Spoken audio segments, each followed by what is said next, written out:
hand it to you, Jessica. Hi, everyone. I'm Jessica Quijano. I'm going to be your moderator for today. So welcome to the Stimulus Connect conference. Really excited to be hosting this event with some really amazing speakers to talk about defunding the police and harm reduction. So we have some really interesting speakers that we'll get to, but before we get to that, I will pass it over to Sophie, who will be explaining the interpretation. Thank you, merci. I'll start in French and then I'll repeat in English. Alors, bonjour tout le monde. Moi, je suis ici pour offrir l'interprétation simultanée pendant la rencontre. Je le fais à l'écrit. Alors, pour voir l'interprétation, vous pouvez cliquer sur CC qui est en bas de votre écran si vous êtes sur un ordinateur. En cliquant sur CC, ça va vous permettre d'activer les sous-titres et aussi d'ouvrir la transcription intégrale dans une fenêtre. Alors, idéalement, si vous pouvez ouvrir les deux, ça va être la meilleure façon de suivre. Si jamais vous êtes sur un appareil portable, une tablette ou un téléphone, vous pouvez activer le sous-titrage en rentrant dans vos paramètres. Et la taille de l'écran aussi va influencer votre capacité de voir les sous-titres. Alors, ça peut être utile de tourner votre outil là, pour vous assurer que vous avez accès aux sous-titres dans toute leur version intégrale.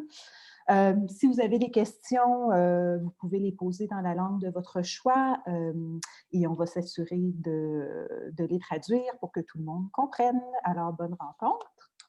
Hi, everyone. I'm here to offer simultaneous interpretation. We're going to be using both French and English today. I provide the interpretation in written form, so to access it, you can click on CC, closed captioning at the bottom of your screen. If you're on a computer, this will allow you to turn on or turn off the closed captioning and also to open a window where you can see the full transcript. So ideally, if you activate both of those functions, it'll be the easiest way to follow along. If you're on a portable device, a phone or a tablet, then you can activate the closed captions in your parameters, in your settings. And you might have to turn your screen around just to make sure that you can see the full closed captioning. People are invited to ask questions in the language of their choice. And that's it for me. So have a great meeting. Bonne rencontre. Merci. Oh, thank you so much. So before we begin, I'd like to do an acknowledgement. I'm in the territory of Tiohtià:ke, unceded Mohawk territory here in Montreal. It's really important. That's been what's been going on, everything that we're going to be talking about today about defunding the police, police brutality that we've been witnessing from east to west. So I would like to just acknowledge our Mohawk brothers and sisters here in Tiohtià:ke. And before we begin with our wonderful panelists, I'd just like to present myself. So my name is Jessica Quijano. I work at the Native Women's Shelter here in Montreal as a coordinator for the Ishkwe Project, which is a project that addresses the number of missing and murdered Indigenous women and girls, trans and two-spirit. And what my work consists of is I support families when Indigenous woman or girl goes missing and filing a police report and actually assisting the family in locating the Indigenous woman or girl, as well for the trans and two-spirit community. So working with, I corroborate often with police in disappearance cases. I as well have been working as a community worker, frontline worker for 17 years. Before that, I worked as an outreach worker in harm reduction and as well one of the spokespeople for the coalition to defund the police and a member of l'APSUD, Association Québécoise pour les personnes utilisatrices de drogues. So I'm very, very pleased to be moderating this this discussion because I think that there's a lot of things that we need to talk about when it comes to harm reduction and defunding the police. And we have amazing questions that you all sent in before that we really would like to get through. But before we do that, I'd like that each of our panelists to present themselves before we get into these like discussions. So I will present our next panelist is Elle Jones, and I'll let her present herself. So I'm just saying hi, right? Hi, my name's Elle Jones. I'm here in Jabuktuk, Halifax, in the territory of the Mi'kmaq people, unceded and unsurrendered, and governed by the Peace and Friendship Treaties of 1752. And like Jessica said, there's a war on all fronts going on in Canada right now. So we have 4092 land back lane, and people, of course, are being arrested for stepping on their own territory due to the injunction. Out here, people are, I'm sure, very familiar with the white terrorist fishers that are burning, assaulting, destroying cars, peeing in cars, harming people. I mean, there was an arson fire over the weekend with the community is just mass mob violence against the Mi'kmaq fishers and against Mi'kmaq people and communities. And of course, people are often saying the RCMP is not doing their job, but it's beyond that, whatever their job might be imagined to be. They actually are doing their job, because their job is to defend settler colonial exploitation and corporate investment. So they're doing that job very well. But sometimes there's an implied passivity, and the RCMP are, of course, actively collaborating with the settlers in their violence. There's been many accounts of them, like actually telling Mi'kmaq people to leave buildings, or, actively not doing anything about the violence. They've ignored tips about violence. So I think it's just really important in this situation to understand the RCMP are not simply passively standing by. They are actively creating a violent situation that allows settlers to quite literally burn Mi'kmaq people out. And I think that needs to be acknowledged. And the last thing I want to acknowledge before we move on is Daniel Monsian, who killed Abdurrahman Abdi, was just acquitted in Ottawa after 4 years, a long time in trial. This is the cop who beat Abdurrahman Abdi with illegal steel reinforced gloves. And the judge ruled that, he doesn't see a problem with any of this, and there's reasonable doubt, and, Abdi probably just had a heart attack. So that case, just within the last hour, that cop was acquitted. So yet again, if we're talking about harm reduction, the first place we have to start is the police are the people that harm us. And we would reduce harm if the police would be removed from any position of being able to so-called police our communities, which is actually just destroying them. They like to call themselves first responders, but I don't know any other first responders who consider it part of their mandate to kill people. Is a very upsetting times. It's, to hear just an hour before I came on this Zoom, Desmond Cole called me in tears about that acquittal. And then, every day when we wake up in this territory and seeing the violence going on. So I think this conversation is really important, but has to be, obviously, we have to have it in that real way that we begin in the place of understanding that the police are doing they are co-harmers in the settled colonial state. They always have been, they always will be. It is their job to defend corporations. It is their job to defend injunctions passed by courts to defend corporations over Indigenous people, over protesters, over any kind of democratic act. And they will continue to criminalize, survey, and harm our communities, and will continue to argue against any kind of reform. So they're their own best arguers against reform, and we should take them seriously and understand they're not going to change, and we should stop trying to change them. So sorry, I got on a bit of a thing, but I'll stop there. No, thank you. I think we're gonna have some good discussions. So the next person is Meenakshi. If we want to introduce yourself before we get into discussions. Sure, thank you, Jessica. My name is Meenakshi, and I'm joining from the unceded, unsurrendered territories of the Musqueam, Squamish, and Tsleil-Waututh nations in so-called Vancouver. Really excited to be in this conversation with Jessica, Michael, and Elle. And also, can't, talk about policing without talking about colonial dispossession. Here in BC, we know that the pipelines have been used as a tool, like the railways were used as a tool to systematically displace and remove Indigenous communities from their sovereign territories. So I'm thinking of what's happening in Secwepemc territory with resistance to TMX, Trans Mountain expansion, as well as Unistoten and the Wet'suwet'en hereditary chiefs' resistance to CGL. And I'm also joining from a province that's been in a 4+ year public health emergency related to a drug poisoning crisis that absolutely has been aided and abetted by the use of law enforcement to criminalize people who use drugs. Thank you. And our next as well panelist, Michael Nurse, just do a presentation. Really excited to hear from Michael, his perspectives.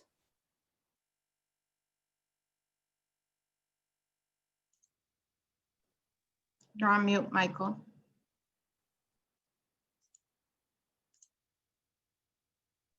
Don't worry, it gets me every time. No, you came off and you went back on, Michael. This is going to be fun. Okay, thanks again, Jessica, and thanks, Shay, for your guidance. And Al and Minachi, thanks for your introductions. To start, I want to acknowledge that we're meeting in Canada on the traditional territories of First Nations people. I also acknowledge that the lives of the traditional guardians of these territories have been negatively and severely impacted by oppression born out of colonialism. Further, I acknowledge that as a settler on these lands, I have a responsibility to advance justice in relationships with First Nations people and to honor their roles as traditional guardians of these territories. I am not an expert on this subject today, and I haven't been, I'm not an academic who has studied this subject, and I'm not an activist who's involved in any actions around this subject. I feel like what I bring here today is an interest from an experience as a person who has experienced the war on drugs and who is actively working to address hardships experienced by people who use drugs and the need for some change in how lives and this work is supported, particularly around how budgets are managed, and how funds are managed, and some of what we believe is needed. So that is what I hope to bring today to this discussion. And thanks for having me. Thank you so much, Michael. And I think that's why you're all here, because it's going to be some different perspectives. We have the frontliners on the ground, and we have some really great academics, artists, activists. So I'll just get right into it, and whoever would like to answer this. So first of all, let's just explain, what does defund the police mean, and what does it mean, and what does it look like to you? Who would like to take a shot at that one? I guess I can start. Go ahead, Ella. Surface is very simple. It's removing funds from the police and placing them into community, where community can provide services, provide healing, provide housing, employment, the things we need for our well-being. So on a quite literal level, it's take the funds from the police, give them where they can do some good. The broader question, first of all, is then what does that look like? Where the debates start coming in is defunding versus abolition. Some people are comfortable with the idea of defunding because I think it's because it's still in a capitalist framework. Like, we're still talking about money. So it's like, okay, you can change the budget a bit, so they still have a very reformist idea versus those of us who see defunding as a piece of abolition, that we are moving towards eliminating the police from our communities. That does not mean, of course, that there would be no policing in terms of management or prevention of crime or whatever, however people want to put that. But that does not have to look anything like how we do that now. It can be community controlled. Police do not have to have the kinds of weapons they have. They don't have to be empowered to use the kind of force that they have. And we have to stop imagining that the world is chaos. The only thing that stands between that is that like this thin blue line of police preventing, if it weren't for them, then there'd be all this chaos, so we need them. That's a very colonial metaphor, because who is outside that line is always the imagined savages, indigenous people, Black people, queer people, sex workers, trans people, people without homes. These are drug users, like these are all the people that are seen on the opposite side of that line. So we also have to reimagine. In defunding, we have to reimagine what policing can and should look like. We have to understand how violent policing is, and we have to think of a world beyond that kind of violence, beyond punishment, and look for new solutions. So that's where it becomes, in the how question, becomes more difficult.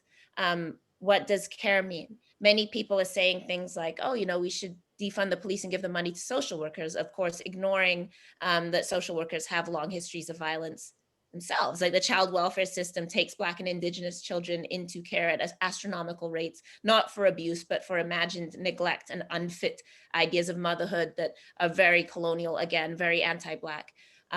Social workers have birth alerts in hospitals. Social workers come on the streets and criminalize people. Social workers collaborate with police. We also know that staff in hospitals do the same things and call in social workers and police. So we have to be very careful when we say, well, we should be giving this money to people who do caring work, that we're not just replicating another colonial structure through a softer version of violence, right? White women taught in residential schools. White women served as missionaries. The caring professions have also long histories of being embedded in colonial violence. So when we imagine the police, we want to imagine something in our own communities, something that we have models. There's like the Bear Clan that, before they got co-opted by the police, the Bear Clan that, was going around and picking up needles and helping people and supporting people and, monitoring the community. You can do that in your own community. We've seen that. We have the Panthers did patrols, and did their own kind of policing. So we understand that we can control our communities ourselves, and that also that we understand that, we don't have to imagine this violent world where criminals would just be running around everywhere, if not for some people having guns and tanks and vests and tasers at their disposal. So I think we also need to rework that idea. So those are some of the main ideas. But I really push us to think of the defunding just beyond shuffling a few items around on the columns of the budget.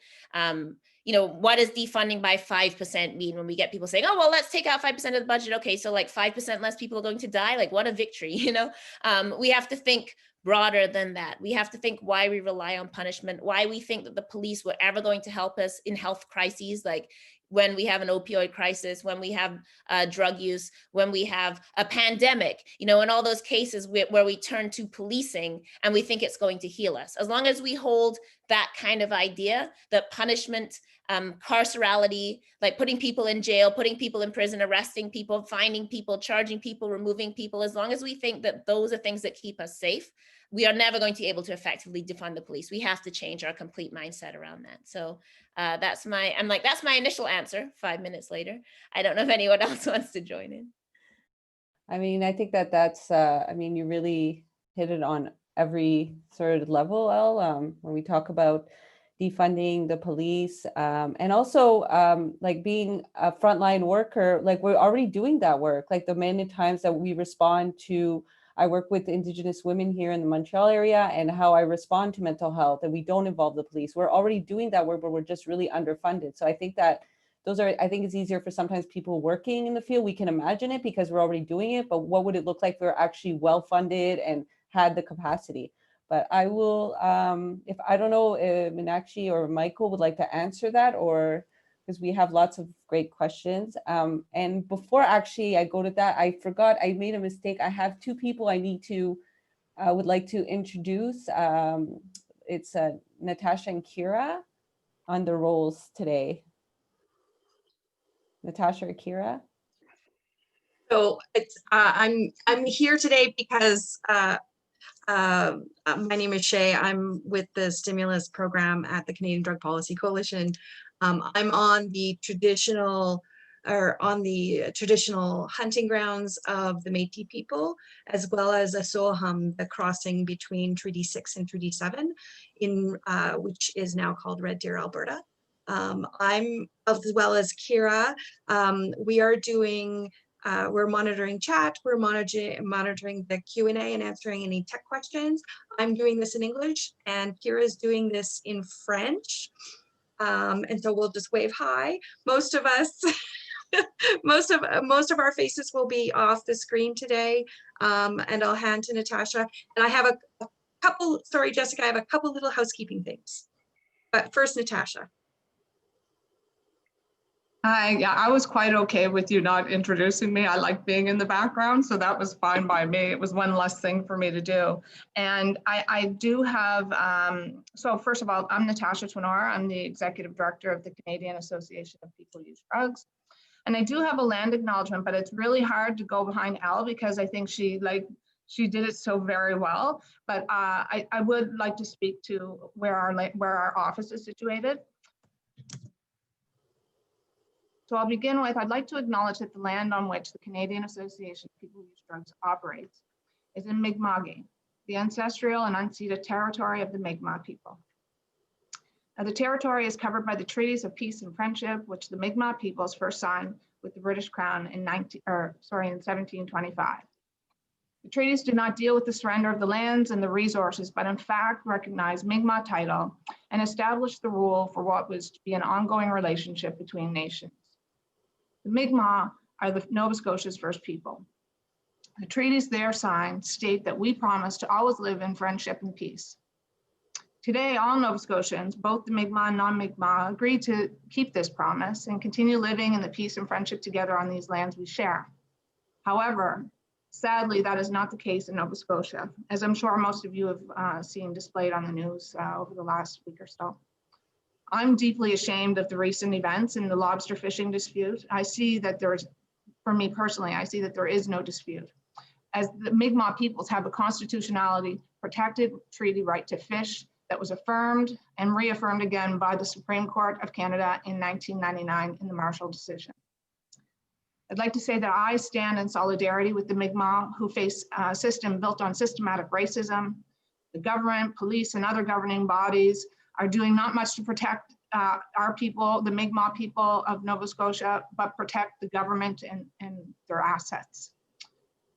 We are not doing enough, and I condemn the actions against the Mi'kmaq people, and I believe that there is no place for racism in our country, in our province, and we need to restructure our system to better align with our First People and people of color, Black people, African people, Caribbean people. And Caribbean Canadians as well. And I guess I'm deeply ashamed and saddened by the events. And yeah, I'll kick it back to you guys. I'm no comparison to Al's opening, but I wanted to recognize that our province right now it's a very sad state of affairs. So yeah, anyway, I give it back over to you guys. Thank you for allowing me to speak. Thanks, Natasha. There are resources on the Stimulus Connect website. We'll put that link up into the chat here in a second. There's over 44 of them, and I'm really sure we've missed some. The other thing is I want to just actually say there, and I don't know if I let you know this, Jessica, so it could be a secret. We have folks here today from Slovenia, the US, Ghana, and Nigeria. So in addition to the regular awesome Canadians, we have a bunch of folks from across the world. So that's exciting. I'll hand it back to you, Jessica. Oh, that's great. Well, welcome. It's my first international conference. It's like awesome. Okay, so I'm going to throw this question to Meenakshi. What are, or did you want to, Michael? Yeah, I just wanted to add something to the first question. Go for it. I feel that it is necessary to be, from my perspective, to be mindful how I see the Defund Police movement and right now is, I see it as an outsider of that movement because I see it mainly within the realm of academia and activism.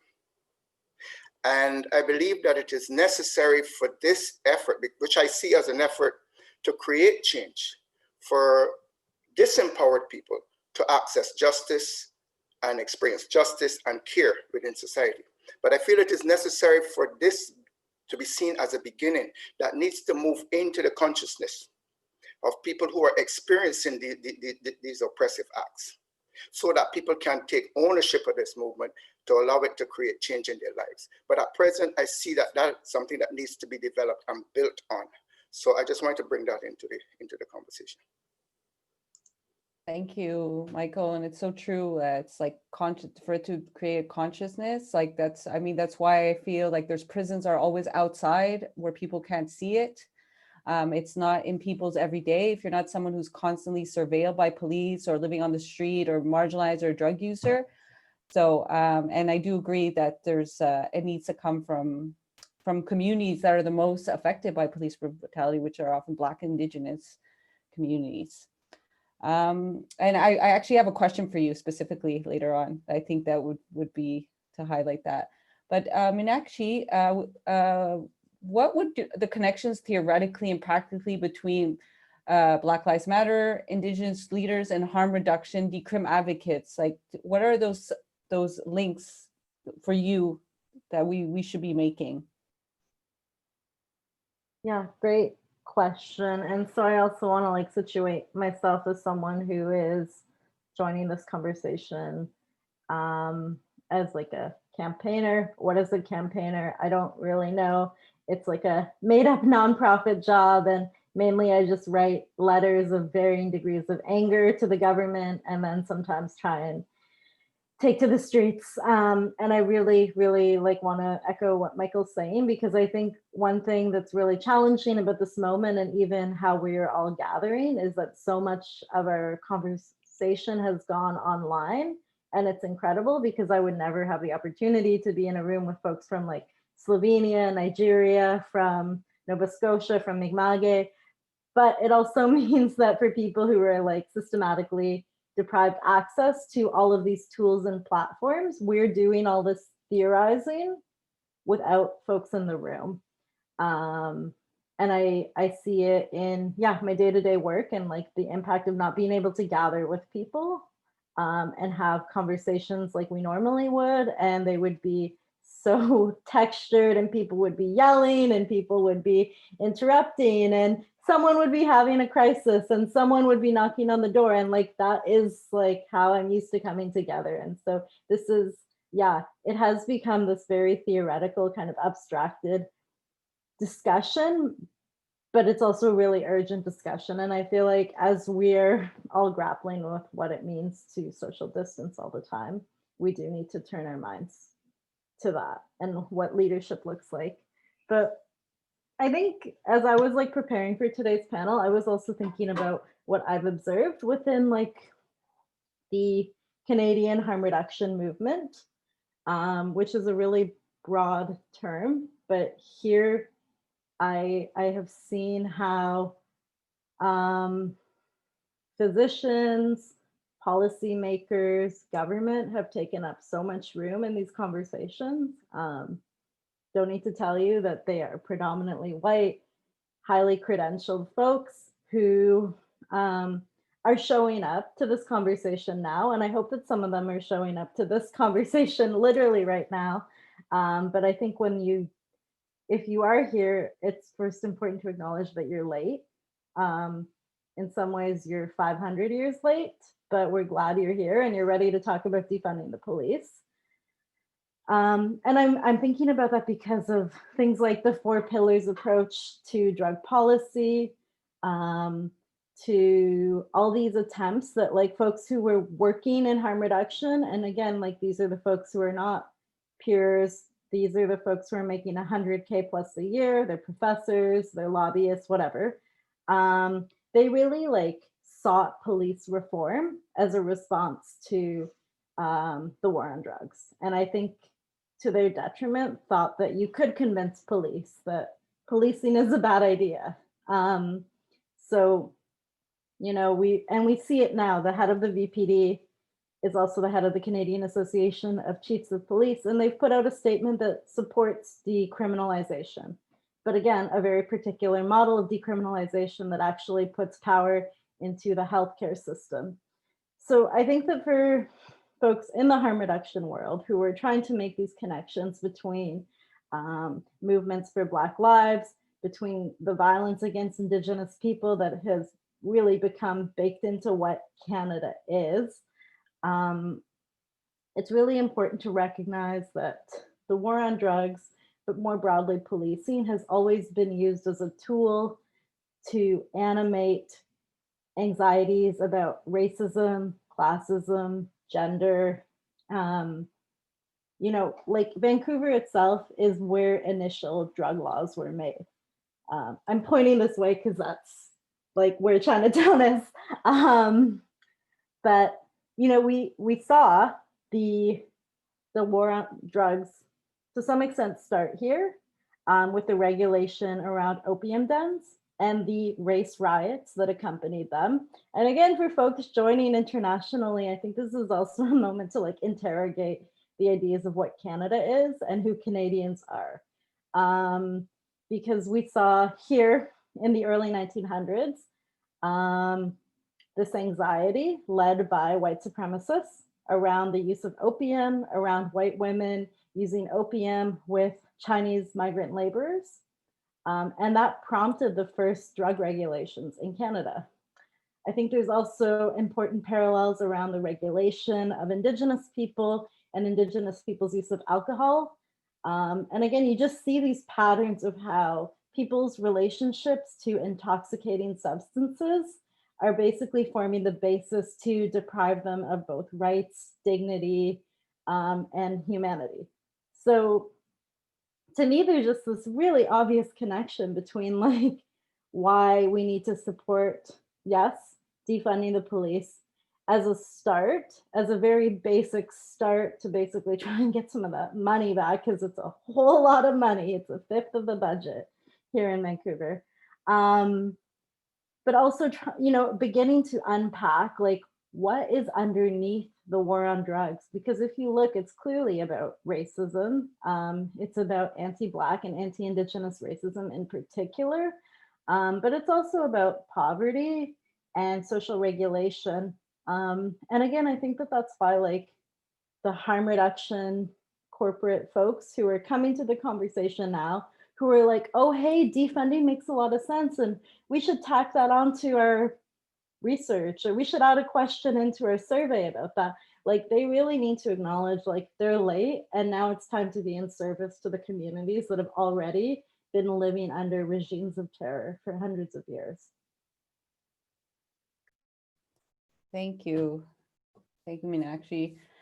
So I'm just gonna, for Michael, what would you say, why some people would be against defunding the police? I think like, you know, maybe touch on some of those fears or maybe things you've heard. Oh, your mic, Michael. I wouldn't put it as people being against defunding the police, but more that people are unclear about what the whole concept of defunding the police really means. I mean, when you look at, I think people are concerned when they hear about defunding the police about how do I experience justice in the absence of a police force. It is what people know. It is the system of having justice for yourself being decided outside of you, outside of your experience. And the police is the beginning of this process. So let's say that I am living in a community where, or in a neighborhood where I'm experiencing, or I feel like I'm at risk to violence, to high degrees of violence. My concern is how do I get protection from that? How do I get relief from that? And if I don't know about, if I don't have access to a process, or if a process hasn't been developed that I'm a part of for achieving this, then the sense of insecurity comes into place. I mean, like the police is a broken system, don't get me wrong.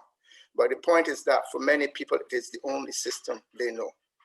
I mean, most people I know don't trust the police. And a concern for me around that is that it is a service that is legitimate, that people need to know that they can access it if they need to. But the point is that it doesn't serve the well-being of people, particularly oppressed people and disempowered people. So I feel like what people respond to is this initial fear and uncertainty about what is the alternative. So I feel like in advancing the idea of defund the police, which is for me like to just shift resources and identify alternatives, is particularly to identify alternatives. That when we move forward with, okay, let's get away with this, here's the alternative. Because people in the midst of living their lives from day to day, they need to be aware of what this is going to mean for them. What is this going to mean for me to deal with a challenge that I've been dealing with a particular way? How does this change impact my ability to deal with that challenge? So there is a responsibility within people who are within the advancement of the idea of defund the police to put it within the context of change in accessing and experiencing justice and care. So not just that we defund the police, but this is what this leads to. And this is how people can be a part of that, can drive that, can take ownership of that. So it is addressing that fear, that initial fear and that uncertainty. And I believe that if people can see the meaning and the way that they can be involved, the way that they can experience it, that the support will be there. So I don't believe that it is a resistance to the idea. It is more a resistance to the fear and the uncertainty that they're experiencing. Yeah, and I think that like what you're saying, Michael, what is really important is the reinvest part when we talk about defunding. And I think that, you know, what has come out a lot being part of the coalition here in Montreal for defunding the SPVM. So we get a lot of emails about people's fears. And often police are just reacting, like in the case of like a gun violence, that's often that what comes up, like someone will say, you know, there's gun violence in my neighborhood. Often police are reacting. They actually very, very rarely prevent someone from being like killed, like even in like extreme situations, like if we looked at the Polytechnique, that 14 women were murdered, actually the police did not prevent any of those deaths. And also when we look at like domestic violence, is also a reaction that actually doesn't prevent a lot of times from, especially Indigenous women who are like 25% have a homicide rate across the country. A lot of the times when it's a situation of domestic violence, they actually don't prevent. So I think it's having an alternative to see what the alternative would be to intervening in those things. I think that's what people are really looking at. Because when you really break it down, I'm just gonna like say this really quickly, we've asked police to do a lot of roles where they're not really equipped to do.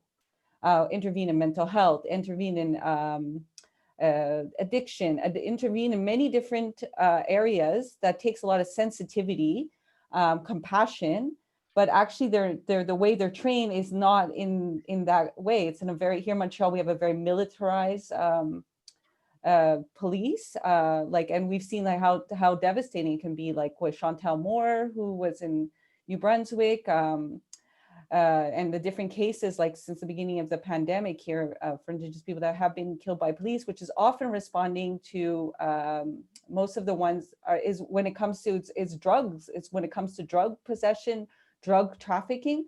So there is important. I think I just want to finish off by saying that the decriminalization of drugs, it has to follow, decriminalization of drugs and sex work have to follow with defunding to change those laws, because that's what's really getting police into the lives of a lot of the people that we work with. I would add to that in bringing the message of defund police to ordinary people. I like an idea that Al and also Menachi brought forward is not just to say move money from policing to care, because I like the idea of defund police and to highlight and to articulate what comes after, so that people I find gravitate to hope. And if we add the message into the message, what that hope is, what it's the vision in moving forward, I believe it will go a long way in helping ordinary people to recognize and embrace the concept of defunding police. Great. Go ahead. Jessica, so I see a question in the Q&A that says, what are the differences between defund and abolition? Yes. I wonder if I could speak to that. Go ahead. Sure, go for it. So like 2 weeks ago, my coworkers and I went out to this city called Chilliwack. It is a kind of rural country town, very Christian kind of underpinning even of all the social services. And we went out there and we were like, okay, like we're doing some know your rights training. What are the common issues that people are having with cops out here? It's RCMP. And it was a bit like bewildering, but people were like, we don't really have an issue with the police. And we were like, what? But it was actually like privatized security that they were dealing with, to the point that while we were doing a workshop with this drug user union, a security truck drives through the parking lot just to, make sure we all know we're being surveilled. And that's clearly a defunding tool, right? By paying for rent-a-cops, you don't have to pay the exorbitant police budget. And you're hiring, generally racialized folks into these security jobs. So sure, that's defunding. It's defunding in an austerity mindset where you are taking the worst parts of policing and downloading it onto less regulated, less powerful workers. And again, like that's clearly not about abolition, right? You're just kind of getting the Business Improvement Association to pay for security rather than the city to budget for RCMP.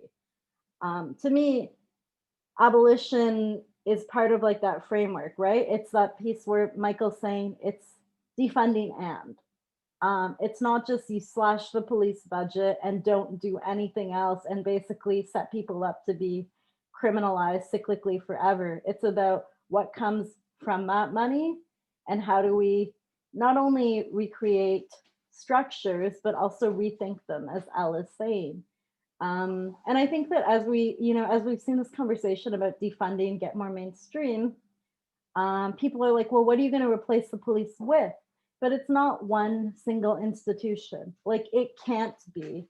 For all of the complexities that we're looking for justice and the ways that we've been harmed, there is no monolithic institution that can do that. But there are incredibly skilled people who are doing all different kinds of work, including like what Jessica's talking about, right? Like support for families, support for survivors of violence, support for folks who use drugs. Like those are all such like unique abilities to do that work. And I think that an important part of the shift from defunding and austerity to defunding and abolition is like, how do we stop looking for one institution to solve all of our problems? Because then we're just going to fund a lot of social workers or a lot of racist nurses or a lot of physicians who are going to tell you what you need. And that's not the solution. Thank you so much. You answered that amazingly. I'd like to, so we talked about that. I'm going to put it, well, Elle, like what would you see as alternatives to policing? And like, why is defunding more focused than reform? Like, I guess maybe people can answer those questions. I think this goes to, and this is also one of the questions in the Q&A, and the answer is that we would imagine that the funds would be controlled by communities. So the question, one of the questions in Q&A is how do we prevent exactly what Meenakshi just spoke about, right? That a cosmetic defunding that just moves resources into whatever next government department that is the public security department or something that's going to do the same things. And so that answer is that we would be pushing for community controlled funds. That part of the issue of abolition is also the very notion of undoing the idea of what our relationship to government and force is, that we don't need to have funds doled out to us. Like we can actually manage our own funds in community. We can be in control of the money, make decisions as a collective about where we want to put funds when we have them, right? But to talk about reform, first of all, I think that's a really important piece because we have some really strong examples of why it doesn't work. People may be familiar with the Creating Choices report that was done in 1990.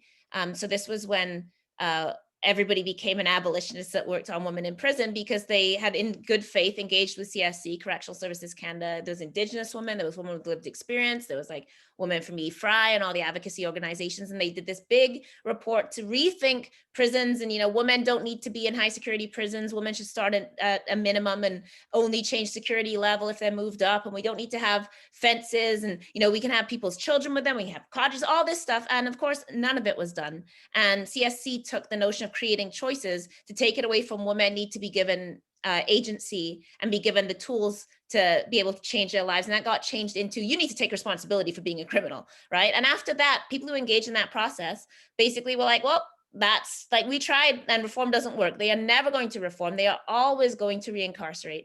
At the time when Created Choices was done, we had 40 women who were federally incarcerated. We built the regional prisons. So we now have 5 regional prisons plus the Healing Lodge, and we have over 500 federally incarcerated women today. So we built institutions and we found women to fill them.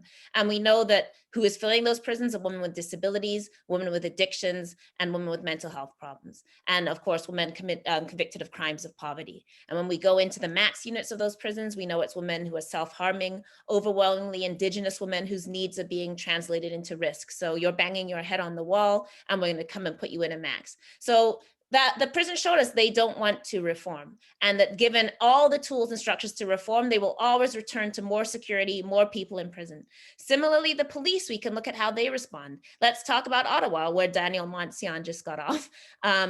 And how, you know, they have a Black police chief now, Peter Slawley. So a lot of Black people are excited about this. Peter Slawley is a good guy, et cetera, et cetera. Peter Slawley wrote an editorial where he simply acknowledged that systemic racism exists everywhere in the police as well as in society, and suggested that police should take those things into account, you know, when they stop people.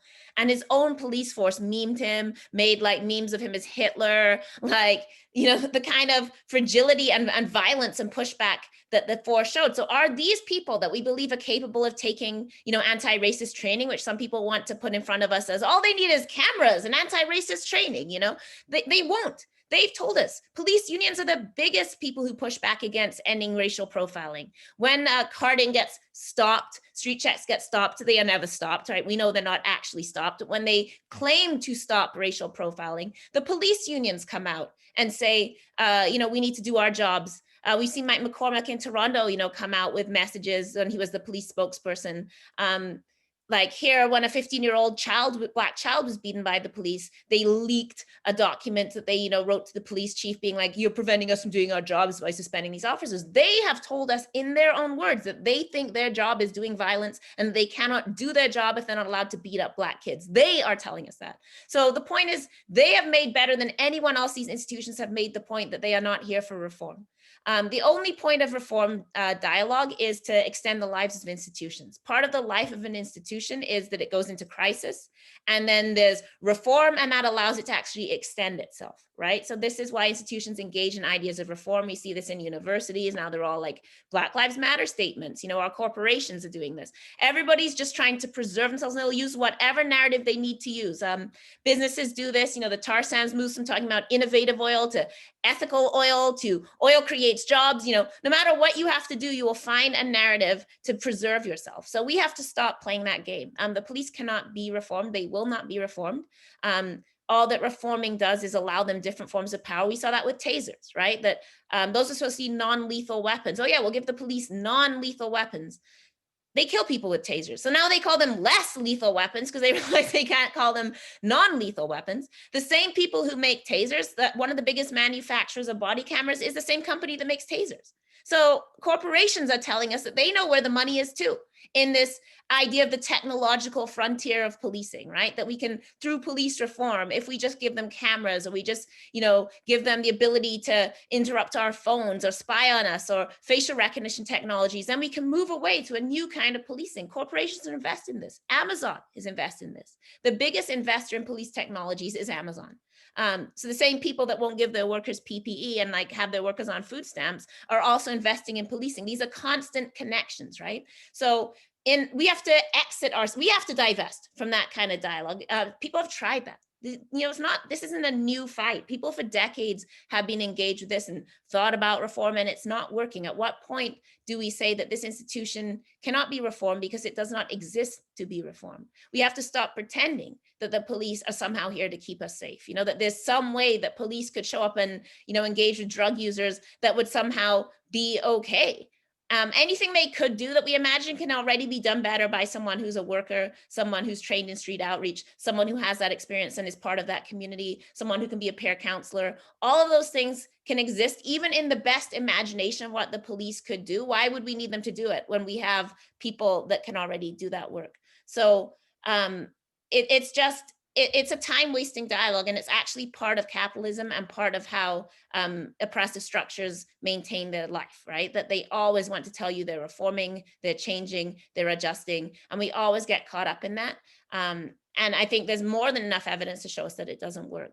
So what does that look like doing different things? We can learn conflict management. We can learn, in Andrew Loku's case, who was shot 21 seconds after the police showed up, his neighbor said, he was heading to my apartment. I could always calm him down. So we know that people, when we're in relationship with the people around us, have crisis management tools. We know that building relationships in our communities with our neighbors, we know that works. We know that we can train people in peer mediation. We know peer counseling works in groups. We have all kinds of examples of people who have been through a particular issue and are able then to offer support. We know that works. We know that housing people works. We released 41% of our jail population during COVID. We put them in supportive housing at half the cost. It's $271 a day to keep someone in jail. It was $125 to hold people in supportive housing, which also had social workers, which also had people helping people get groceries and cook, a whole thing. We could do that. The crime wave, there was no crime wave. Crime did not explode. But our government cut those grants and returned everybody to jail, right? So we know we can house people. We know that we can do all of these things. This isn't a fantasy. It's not something that we're saying, oh, there's nothing in place. We have these things in place. We just don't invest in them because we don't value them. What we value, when the cops want a new building, we find the money for that. When the cops want a whole boatload of new weapons and tanks, we find money for that. We find money for all kinds of technology. We find money for all kinds of things. And then when we say, well, can we have some money in our communities to just do an exchange site or a safe injection site? Or can we have some money, just for this small program? We just want to be able to feed people. Suddenly there's no money, right? So part of this is also this false austerity mindset that teaches us there's only so much to go around and that we have to replace these services. Like, we don't need half of the things that police do, period. We don't need to find a way to replace it. We don't need to replace police knocking on your door at 11 p.m. because your neighbor said your music is loud. That's not something we need. Like, we don't need that. One last thing, our police force, just to give you some ideas of their budgeting, they spend normally equally on lie detector tests and victim services. So it's about $260,000 a year on lie detector tests, which are unconstitutional and can't be used in court, but you can use them to lie to suspects. They actually use them in job interviews. They spend the same amount on that as they do on victim services. In the pandemic, everybody in the city had to cut their budget. They barely cut lie detectors, and they cut victim services down to $211,000. So they cut $50,000 off victim services. This is showing you what they value. So when they tell you that the police are here because they do all this victim support work, they cut that. They didn't cut lie detectors. They haven't cut the mounted unit. Like, we have a mounted unit that's about $300,000 a year. That's much more than they pay on whatever they label as mental health services. So when you go through their budget, you see their priorities. So they also give us this myth that, this is about well-being, or we support victims, or, what will you do? You're a woman. If you got raped, wouldn't you call the police? These kind of narratives. But again, the police don't keep Black women safe. The police do not stop violence in our homes, most of which comes out of oppression, a lot of which comes out of the very conditions that are created by the police. We need healing. We need to be able to solve conflict. We need to be able to mediate. We need mental health treatment. We need interventions in real ways when there is a crisis that doesn't have to be the police. It can be people that know how to work with people. These are all things we can do. And it's only because we live in a society that from birth shows us the cop dog and the cop Lego and the cop show and the serial killer show that teaches us this fantasy, both about what crime is, who commits crimes, the frequency of crime, and then who catches the bad guys. And really, it is quite childish. And it's just that we've been taught it that it's so natural to us, right? So we just aren't taught how to question it because it's banged into our heads, like from the, when we go to school, the cop comes in and talks to you, right? So what tools are we given to think about that differently, unless we have our own negative experiences, unless we're from a criminalized community, unless we've had these interactions with the police? So there's sorry, I always talk long, but yeah, I think we also have to fight that social narrative. It's a very negative and cruel and sick social narrative that other people are threats to us. That we live in this kind of Mad Max world, that everything would just be, serial killing if it weren't for the police. And we also have to fight back from that and actually talk about, even in violent communities, what actually exists there and the kinds of work people do and the transformative work can take place there. Yes, in prisons, people in prisons do intervene in violence and have those skills and work on that too. They can do it. We can do this. We have those kind of skills to do something differently. Thank you, Elle. So many important points. And also, I think also when we talk about reinvest is to go beyond like institutions or services, like investing in art. Like there's so many communities that like, I know with the community I work with, like a lot of art, like carving, doing these kinds of things are really healing. So it's like also just giving those back to community, because I really do believe that community knows the best how to take care of each other. The next question, I'm going to try to do it towards Michael. I'm really interested because this is something we often hear. Who will intervene when there's a situation, when there's a weapon involved? So it would be like psychosocial workers. How are they going to be protected? And I think this is like someone like myself who often intervenes. This is also like something that is fearful because we're already intervening dangerous situations sometimes. And now there's like the defunding movements asking to remove police. So I don't know what your thoughts are, Michael, on that, because I know, of not showing up with police, like for example, a mental health call or someone who might be in a crisis.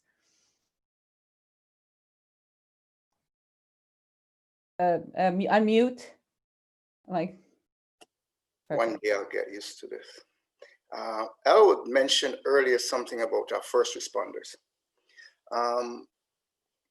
I know there's situations where when people are experiencing mental distress and they're among family or friends, and there's this decision to be made to call for support. I've heard people express, I wish I could just call for ambulance response that wouldn't come with police. Because once the police come, the whole situation changes. I believe that first responders really in situations where there is a mental distress and so, or even if there's a weapon, should not necessarily be the police. It should be some sort of crisis response that isn't come armed and looking to intimidate and looking to use violence to suppress people, but people who are trained to engage, to listen, to de-escalate. The police can be there as a secondary response, but they would have to take direction from the first responders and not really come with their training to use violence and so to suppress people. That is what I would see as a way of responding to somebody who is acting in a violent way. You see, I know from my own experience that there wasn't any training around how to de-escalate. Like we go through school and there's no emphasis really on developing skills for crisis resolution, for de-escalation. We automatically say this is the responsibility of the police. So I turn this over for them. So I believe that we can build capacity to be able to address difficulties in relationships, difficult situations that include violence, like how to move away, how to give a person space, and not like create this kind of scene where we see it as excitement. But we can have first responders that are trained to respond to people in crisis. Often people are in crisis and not really looking to do harm, but reacting to pain and hurt that manifests as anger. And to be able to recognize that and to respond to that in that framework, I think is where we need to shift, and not just to see people as criminals or criminal element because they're angry or feeling ill. Hey, thank you, Michael. How, I mean, I'm going to put it to Mina, actually, if she wants to answer this. What are some of the strategies to ensure that funds aren't diverted from law enforcement and not used for perpetuate systemic violence to other institutionalized services, like when we talk about mental health, child welfare? I think here also the George Echaquan case is very telling about a lot of Indigenous people not having access to, they have to deal with racism in institutions. So how would you see that we don't do funds to other racist institutions that perpetuate violence to Black Indigenous folks? I guess we have to defund Canada while we're at it. And I mean, if we're talking about institutions, that's where a lot of this power is flowing from. I mean, again, I think it goes back to this piece around it is not about a singular answer. It's not that what we need are mental health nurses and social workers doing wellness checks for all the reasons that we've already talked about, including the horrendous death of Joyce Echaquan. We can't be investing solely in these institutions. What we need are it's hard to not speak in generalities, definitely. I'm not going to pretend that I have the perfect answer around these questions, but I think it's about community control around actually having the ability to access the things you need beyond an emergency. So how many people who end up in a total crisis that might end in a tragic police involved death were actually failed by numerous systems on their way there? And I think about that and how, some of these solutions are just so basic. What if we had access to housing that was protected by residential tenancy laws so that people weren't afraid that a social service provider could arbitrarily disable their key card and they wouldn't have a place to go because they had acted out? How is that preventative? And again, kind of reformulating our notions of safety, from the ground up. Yes, always there's a question about a knife, right? What if someone has a knife? I don't know, people have knives. I have 7 of them in my kitchen. And I think it's about what drives people to feeling so distressed that they're taking things out. And as Michael pointed out, often these reactions are completely understandable if you're able to wholly take in what people are going through. And again, I'm thinking about this in terms of harm reduction folks, drug user folks who are on the call. We all know what it's like to have an incredibly shitty day and want to lash out. The fact that some of our reactions merit a police response is not exceptional. It is by design. Again, the policing of Black and Indigenous folks in distress, the policing of people who have particular mental health diagnoses, because a lot of people now talk about things like anxiety and depression and not feeling great, and this echo pandemic within COVID-19 even of isolation. But certain people's mental health issues and distress is funneled through a lens of racism and classism and hatred of drug users. So I feel we have to just stop relying on some of these institutions as a start. And there's defunding, and then there's also the really basic curbing of police power that actually is about administrative decisions. So a moratorium on street stops, decriminalizing possession, these basic interventions that, again, folks in the harm reduction world have gotten behind, maybe too late, and maybe they had to hear it 10 times, but now they're oh yeah, street stops are bad for people who use drugs. It doesn't have to be these massive monolithic solutions. It can be basic curbing of police powers to prevent them from doing things that are even illegal under colonial law. I wanted to touch on a question here. Honestly, in reading it, it's hard for me to know if it's presented in good faith or not, but I'm going to address the question around First Nations and policing, because I think it is important to talk about, like, but I would say the framing does concern me. I've heard this as well, right? I've heard this from women living in tent cities that they want to be able to call the police, that they want certain reforms. And I don't think it's like really appropriate for me to begrudge folks around that when it's like we're talking about a white supremacist mob lighting fire to fisheries. Like, or here, we're talking about women who are like living in a tent city under attack, not just by NIMBYs, but by other predatory folks.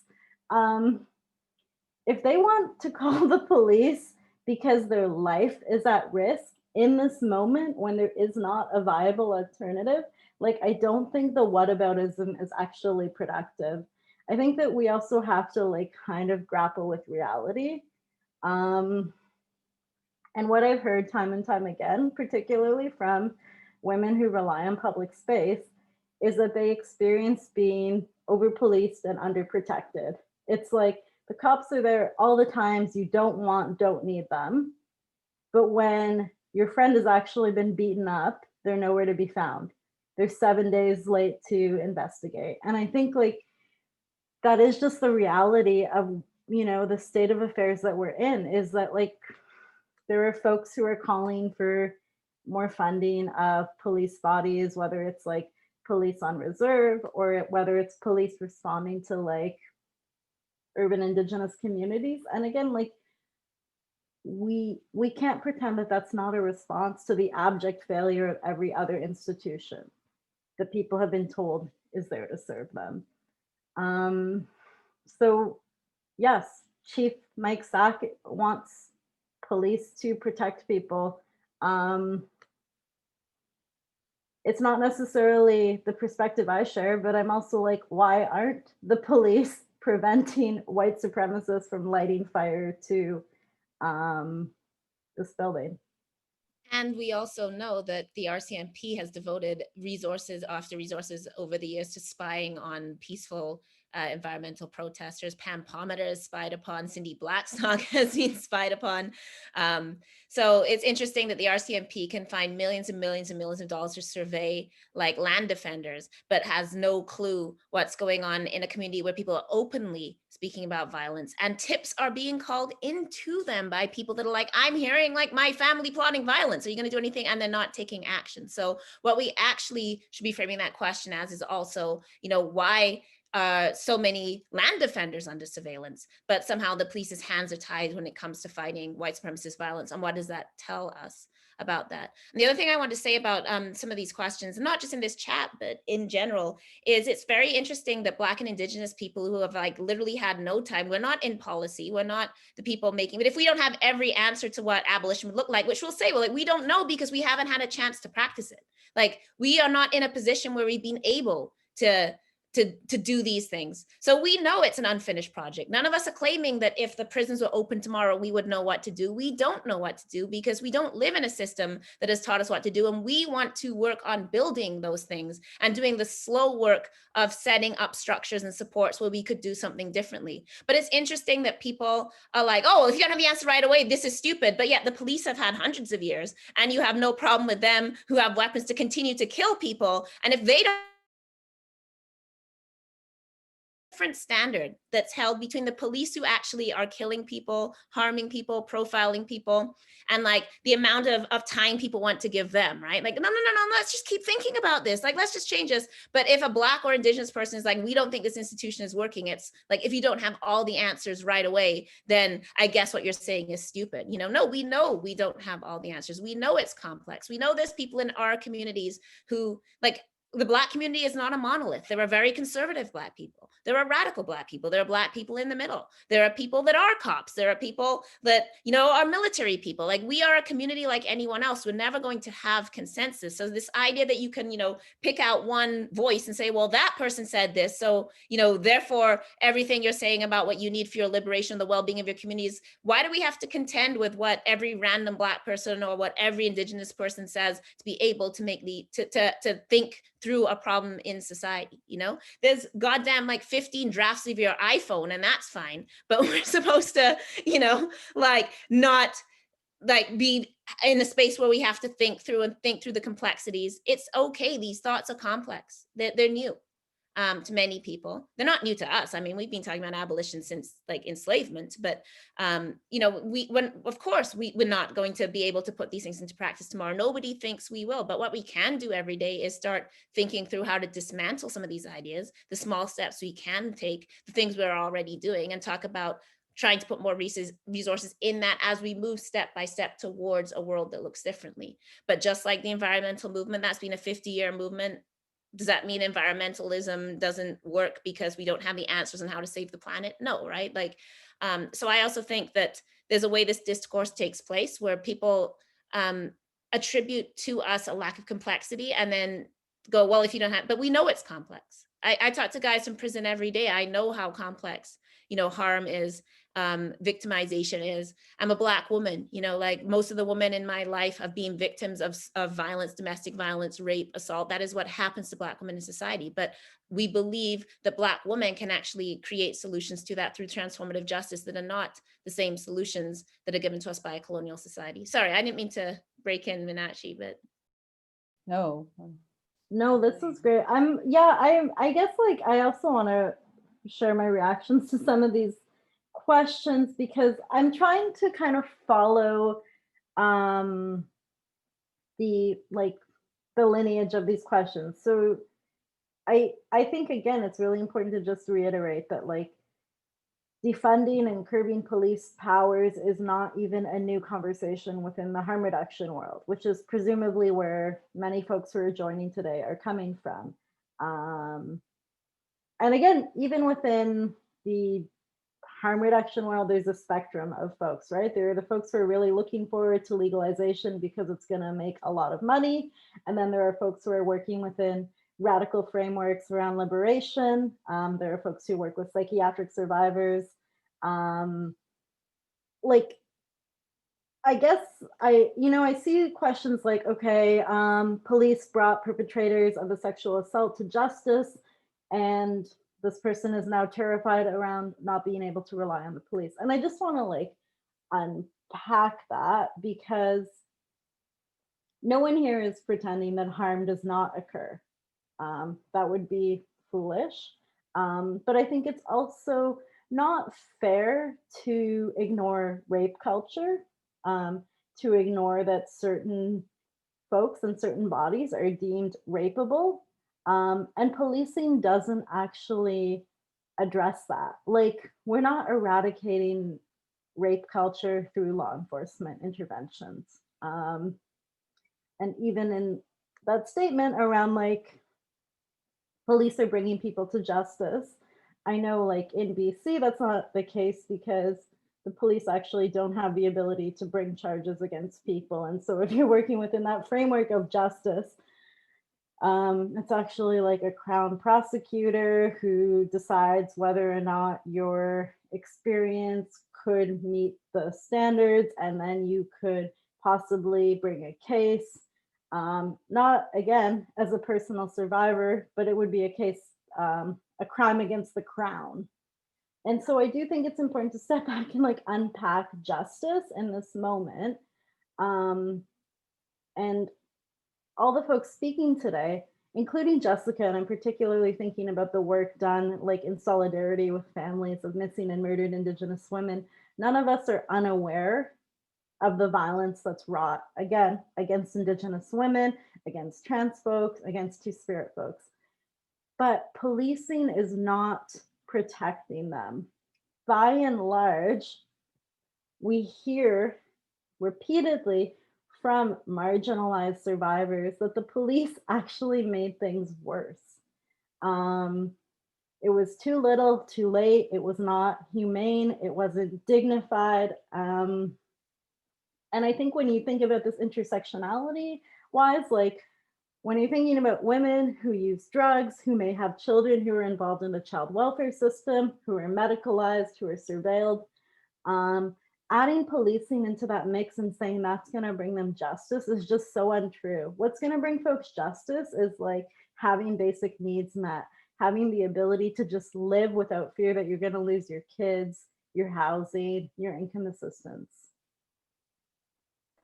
And I would just like also add, like, you know, we had, when we talk about like violence against Indigenous women, we had an inquiry with recommendations, and they do a lot to defunding. Like one of the things when we talk about housing is one of the biggest issues that I deal with for women who to not be subjected to violence on the street. Like I see enormous amounts of sexual assault that are never reported to police because, you know, they're told if you're intoxicated, and it's true, it's the prosecutors who do decide, they're not seen as like a good victim. So it's like the victim of who do you have to be the perfect victim to be able to bring your perpetrator to court. And also it's this idea that that's how people want to seek justice, and which is very individual to each person. So I think that it's just, we do have actual concrete things that we can put into place, the government, but just is purposely not doing it. It's like, it's the non-action of certain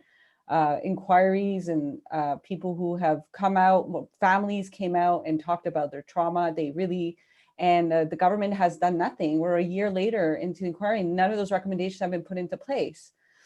But I think that goes more to a note, it goes a bit like how we don't all have the exact answers, because someone had asked, what is the best way to defund police? And I mean, I will leave it to whoever wants to answer that, the three of you. I want to try to say something to that, but also to add on from Manachi's comments. I believe that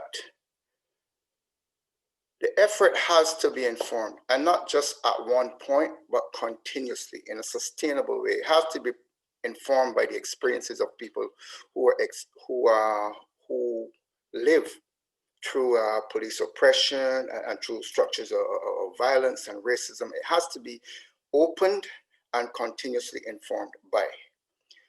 For example, when you look in communities, there are already people doing things to address crisis, to address incidents of crime, and so within their communities. Not every experience or challenge is reported to police.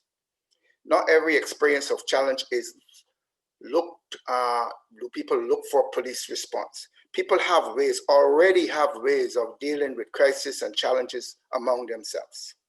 And this resilience, this capacity to manage lives and to manage relationships and to manage responses to challenges needs to be empowered. So for me, the whole effort is about the disempowerment of is people who are disempowered, and removing the barriers that help to keep people disempowered and to allow people to speak to what they need. And I believe the voices have to come from that experience. That is where, like, I think we're looking for answers from outside of the experience. And those answers have to come from inside the experience. We need to keep bringing people in, and we need, take for example, when you look at a thing within harm reduction, like satellite sites. And today, when you look at governments and talking about supervised injection sites, yet there are people in the community that are providing spaces where people can come and use and be supported within their own homes. But this is not up in the high level of what is needed. So we need to stop just looking for those the things that we can conceptualize, but to look at the things that are actually happening. Like, what are people doing? What do people need to improve what it is they're doing? What do people need to be able to manage things in their lives that we traditionally expect police to come and solve? Because people, I mean, when you live in a community where you figure, like, I'm not calling the police because once I get on the police radar, all kinds of hell gonna come down on me once the police get to know me, because police love to say known to police. So you don't want to be known to police, but still you need certain services, still you need certain resolutions. People have creative and very innovative ways of dealing with stuff. You've got people in communities that have the type of respect that they can walk up to somebody in crisis and they respond to them in a calm way. So we need to be able to see what is working within the community that needs to be supported more, so that people are empowered to manage their own lives, to manage their relationships, to manage the experiences. And that is where I feel like the not just with defund police, but with other things. Because when we look at things like the like marijuana, like cannabis legalization, and we recognize that, hey, this is an idea that has taken root, but the people who've been traditional victims of the legislation are now inside, are still struggling to be part of what the change has been. And we can't keep making those mistakes. We've got to be able to make whatever we conceptualize as change, as progressive, it has to include the people whose experience needs it. And I feel like that is where I'm hoping that the focus and the relationships, because it is building bridges, building relationships. When we look at the civil rights movement and so of the 60s, most of the successes came about because of relationships that were built into the very grassroots of people's experience. And I feel like that is something I'm hoping that we can develop as we go along. Thank you, Michael. I was going to say that there's a very similar dialogue going on here that we see with drug use, right? That there's that group of people that believe that if you legalize drugs, then suddenly kids will be shooting up heroin on the corners, right? You know, the people that have very much opposed safe injection sites because, oh, then you'll bring drug use, right? And we know through every study that that's not the case, that legalizing drugs actually reduces drug use, it creates safe drug use, that harming drug users does nothing to protect the rest of society, and that it's not acceptable collateral damage to suggest that we should have these particular policies that are actually going to harm drug users and kill them and have people overdose, but it keeps this other imagined group of people, usually imagined like white children, you know, like who, I don't want my child coming across a needle, you know, that sort of imagined group should be kept safe at the expense of everybody else, right? And that's a thinking that I think people are in the harm reduction world are familiar with. But we're seeing that same discourse now brought out with the police, that people can't seem to imagine that it's not police or nothing, right? That just like giving people needles doesn't therefore mean that everybody in society just now must inject heroin and become an addict. You know, removing the police from situations does not mean that therefore there will be no policing. We have to move ourselves beyond a very empty kind of binary thinking, right? That when we talk about what can we do that wouldn't look like a police force, that doesn't therefore mean that murderers are going to roam our streets and there's going to be sexual assault rampant with, like, you know, no one will ever be able to deal with that. As Meenakshi's pointed out very often, it's not like the police deal with these things in the first place. They do not protect women in tents. They do not protect the vulnerable in society. They don't protect trans women. They don't protect women that are living on the streets. They don't protect sex workers. We already know this. But I think it's a mistaken thinking to buy into this idea that, you know, either there's chaos or there's policing, either there's violence or there's policing. It's not an either or situation. As if we weren't using police, that we'd all just like I don't know what world people imagine here, but they imagine like this sort of Mad Max situation now. And I think that's based on a very false idea, first of all, of what police actually do. Like, police aren't driving around all day solving murders. Like, police mostly spend their time policing bylaw violations, right? Like, it's like speeding and littering and noise complaints, and you're sitting on this bench, move along, and, you know, you're homeless, move from in front of this business, and you have a squeegee and we don't want you begging for change. Like, that's what the police do all day. So first of all, this imagining that police are constantly out here, like, it's not a cop show, right? Where every week there's a new serial killer and the police are out here solving that. Like, that's a myth that we're taught through the media, that there's overwhelming violent crime going on like 24/7, and only this thin blue line is standing between us and a murderer breaking through our door. And that's just simply not true. So we have to get rid of those myths. Crime is at its lowest levels since 1969. Yet we are incarcerating more people than ever. There's literally no relationship between how we police people and crime. We police people more and more and more as crime drops. So policing has no relationship to preventing crime. It has no relationship to what crime is actually taking place. And I think we have responsibilities as if we want to say it this way, citizens in a democratic nation to, I think, do a bit more thinking ourselves than accepting, that because what we see on Thursday night NBC TV is somehow like the reality of what this looks like. And as everyone's emphasizing, go speak to people who are living in these communities. That doesn't mean people don't want protection, but the woman living in the tent city wants to be protected. Really, she should have a house. So we shouldn't even be talking about what it is to police a tent city, because no one should be in a tent city. And if we weren't spending $1 billion on the police budget, we'd be having money to build affordable housing, and that woman wouldn't be vulnerable in the first place. But when she says, I want the police to come, what she means is, I want to be safe. I feel vulnerable. I don't want to be endangered. It doesn't have to be a cop that would come. It's just the cops are the only people that are right now empowered to do it. If there was someone else to do it, she would probably prefer to have a woman come who could work, or someone who has her life experience, right? So when people say, well, I want the police to come, what they mean is, I don't want to suffer violence in my home. What they mean is, I don't want to be abused. What they mean is, I need someone to protect me. And since the mechanism we have for that is the police right now, yes, that's going to look like the police.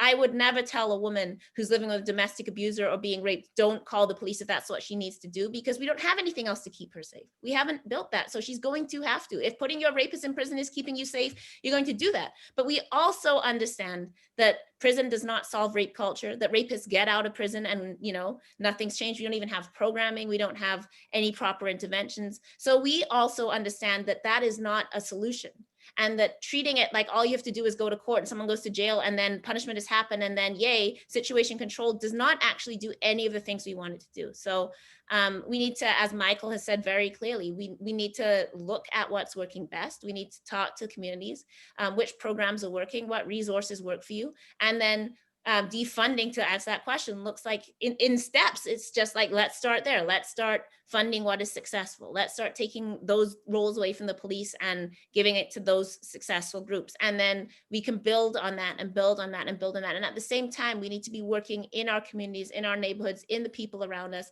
to build new ways of managing conflict, to understand punishment, why we turn to it, to understand, like, what is this fear and anxiety? Where does it come from? Who is stoking that fear against us?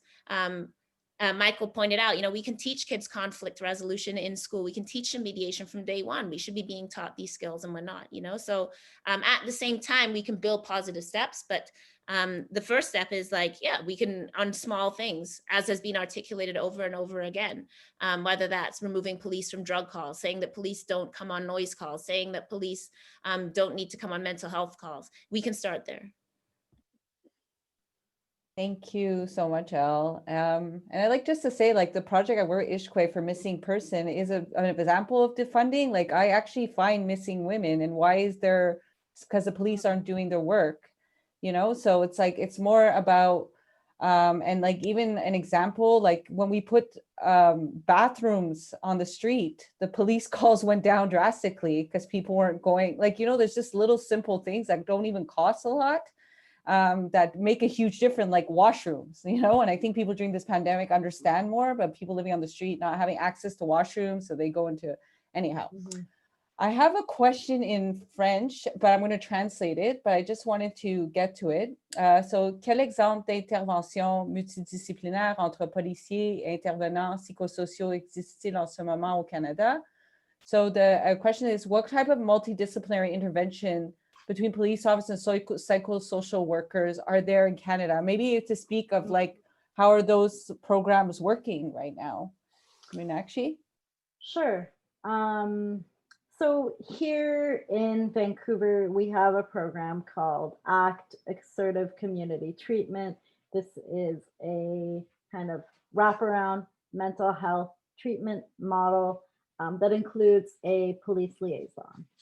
Operated by the health authority. So you have nurses, physicians, OT, social worker, and a police officer.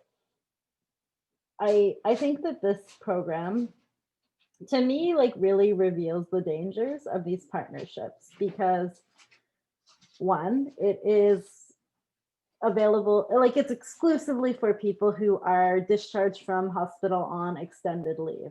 So again, not knowing the frameworks in other jurisdictions here, you're certified, you're in the hospital for some time, then you may be subject to extended leave conditions, which likely include some kind of mandated medication. and you have police who are now monitoring this, who are apprised of your medical status. And again, for folks in harm reduction, for folks coming from HIV activism, this is super concerning that, like, unbeknownst to you, possibly as a patient, there's an officer who now has your information and you don't know what's going into Prime, the database. And at some point, folks like Anne Livingston, longtime drug user activist in Vancouver, were like really talking about the problems of ACT, because it's like, why are we bringing police into what is clearly like actually articulated in law as a medical issue under the Mental Health Act? And we were told, you know, this is going to reduce recidivism. There, again, you know, anywhere you go, there's going to be these narratives that like underpin policing. Here, one of them is the massive institution Riverview closed in the 60s. There was a deinstitutionalization of people with mental health issues to the street. They started using drugs, and boom, we had the downtown east side. As though there weren't other forces at play, like the dispossession of Indigenous people from their land, white supremacy, poverty, austerity. But again, it's just like some of these narratives are just so tidy, right? It's like, oh, it would be great to say the way out of the downtown east side is by policing people and making sure that they're all getting their injectable psychotropic medication on a monthly basis. In some ways, a solution like that feels like a relief, because the reality of like intense intergenerational systems driven poverty is like really challenging to unpack. But I think that like there are advocates out here who are talking about problems with our Mental Health Act, how coercive it is, how paternalistic it is, how people actually have no ability to not consent to treatment. Like, these are not good models. These are not even like meeting charter rights. You know, I'm kind of loving this chat. It's really challenging, definitely getting some hard and provocative questions. But someone says, do you suggest defunding and abolishing healthcare? Like, I don't know, if you're watching the outbreaks of COVID in long-term care facilities, aren't you kind of thinking there's something wrong with how healthcare is being delivered? And actually this pandemic is bringing it in to like incredible relief. Like, I think we do really need to question how healthcare is provided. And some folks don't want to question it when it's about people who are using drugs or people who are living in the street. But when it's about folks living in long-term care facilities, you might be a bit more sympathetic. But guess what? It's all the same system. It's all about disempowering people and basically deeming some lives as less worthy.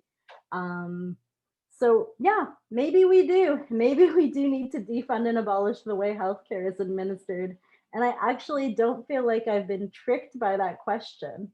I think that like we need to like, again, question like, what is healthcare? And for folks in this harm reduction world, and here, you know, there's some physicians who were really promoting IO and these really clinical approaches to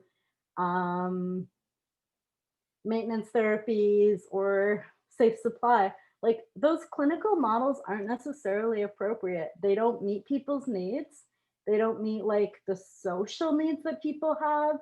They don't meet like the spectrum of reasons why people might want to get high.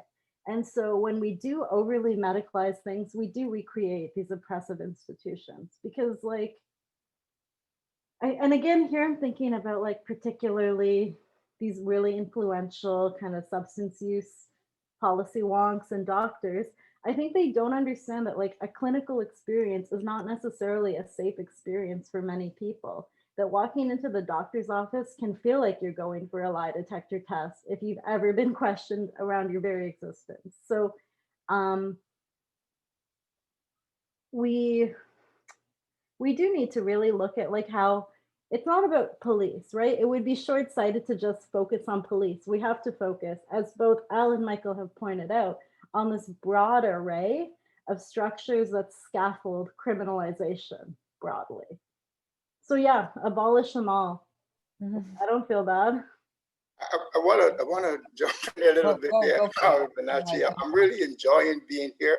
I'm being educated and I'm being charged up, and so I was thinking, yeah, like it is about defunding and abolishing the current systems, which are all grounded and developed in oppressive measures, and they aren't working. I mean, first we accept that there are experiences and situations that people experience that been given to police and other institutions to respond to that don't adequately and meaningfully respond to the people who are having these experiences. So if they're not working, why are we keeping them there to keep the service to people who needs the service? So it is about looking at the fact that these things aren't working, and these needs and expectations of people who are experiencing distress aren't going away. So how do we respond to them? We need to look at new ways of responding. So yes, I want to echo Minachi and say, yeah, defund and abolish them all, yeah. But that means that we're coming up with something else, because the needs are still there.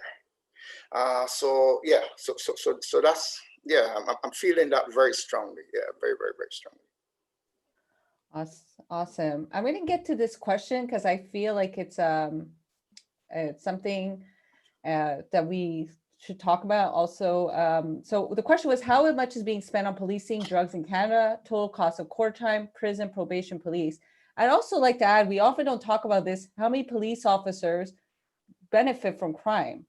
Like, you know, like, which I'm not going to know, but I think that this is a taboo that nobody wants to talk about, because I work, you know, that there is a certain capital, and here in Montreal, we've had a lot of inquiry there. I don't know if you know the Charbonneau Commission with the construction industry, and, you know, like there is that as well. I don't expect us to get into that. I also fearful sometimes say this in these platforms. I don't know who's listening. But, you know, I hear a lot of shit on the street of things that happen, okay? Like a bus where there's like, they have 50 grand and they only put 8 grand that was confiscated. Where did that money go? Just putting it out there. But if somebody wants to answer that question about how much is actually being spent on policing drugs, if anybody knows like any figures or... I couldn't speak particularly to figures. The only figure that I would offer in this one is that an average police salary in Toronto is around $100,000 a year. But I do know in terms of the war on drugs and the benefit to police officers, like I lived in Jane and Finch for like 14 years. And I was part of drug use and in Jane and Finch, and I know people. I'm part of that community, so I know of police officers like going into people's homes to raid the homes, and then thousands of dollars or jewelry and stuff not making it to the police station and not being accounted for. Police, I mean, there was a whole squad of police in Jane and Finch from the 1980s into the 1990s, and they started pretty much under Julian Fantino, who was then the superintendent of 31 Division, and almost all of them ended up with criminal charges. Almost every one of that drug squad. And the same thing in downtown Toronto, where we had a whole crew of people that went up on police officers because it left people, disempowered people, with no way to hold police accountable. And police decided that because of the stigmatization, the racism, the discrimination, that they could treat people however they decided. And it just went rampant. So police do benefit. I mean, there was a time in the 1980s when the new recruits, the waiting list for new recruits to get into a police station of choice was longest in Jane and Finch and Regent Park, because their promotion and movement through the ranks was based on their arrest records. And arresting people of color, racialized people, was like shooting fish in a barrel. So they could just arrest as many people as they want, and suddenly you see they become sergeants. And so desk sergeants within the other stations. So it has given police a way to earn money legitimately and illegitimately. And that, I think, is one of the attractions for most police officers, what they can gain from being there. And the drug squad has been that they can take whatever they want, and people don't have a way to hold them accountable for what they take. One of the things I want to add in terms of in the defunding and building capacity. Because for me, hand in hand with defunding the police is building capacity within neighborhoods and among people to be able to take responsibility for the things that they need to take responsibility for within their own lives. And that funding can go into training, you know, into training and resources that allow people to do the things that they're already doing in a better way. Often you would hear people say, well, give me the money and I'll do it, because they know how to do it. They just don't have the resources that allow them to do it. Because when you got to be hustling to put food on your table and to meet certain demands, you got to divert time away to other things. But if you have the resources that allow you to be constantly engaged, like the police has, then it would make a big difference. Just wanted to throw that in there as well. Just also for some numbers, the correctional budget in Canada, so for prisons and corrections, is about $20 billion. And 5 billion of that goes into prisons, and then it's about 70% municipal, provincial, so about $20 billion. Aboriginal affairs is about 10 billion, health is 3 billion, veterans affairs is 3.5 billion. So it by far out, it's one of the biggest budget lines after like retirement benefits and stuff. So it's about $20 billion, and that's just corrections. That's not policing. Like, that's just people in jails and prisons. So you can see the type of money that's going into this. Provincially, it's about $271 a day in my province to keep somebody in jail. And between 2/3 and 80% of the jail on any one day is on remand, meaning has not been convicted of anything. We have some of the highest remand rates, but those are going up all across the country. We used to think that 1/3 was really high, if like 1/3 of the jail was on remand, and now everybody's over 2/3. So people are getting way less access to bail.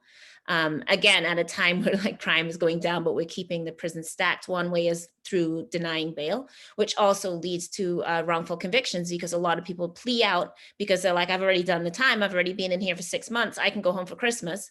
I might as well just say I did it, or I can wait another year for a trial, you know, and like, I'm not going to do that. So it leads to this. We often think of wrongful convictions as being, you know, murders, but where wrongful convictions actually taking place is on this level of people pleading on misdemeanors, people pleading on smaller crimes, people just trying to get out because of how slow the justice system is.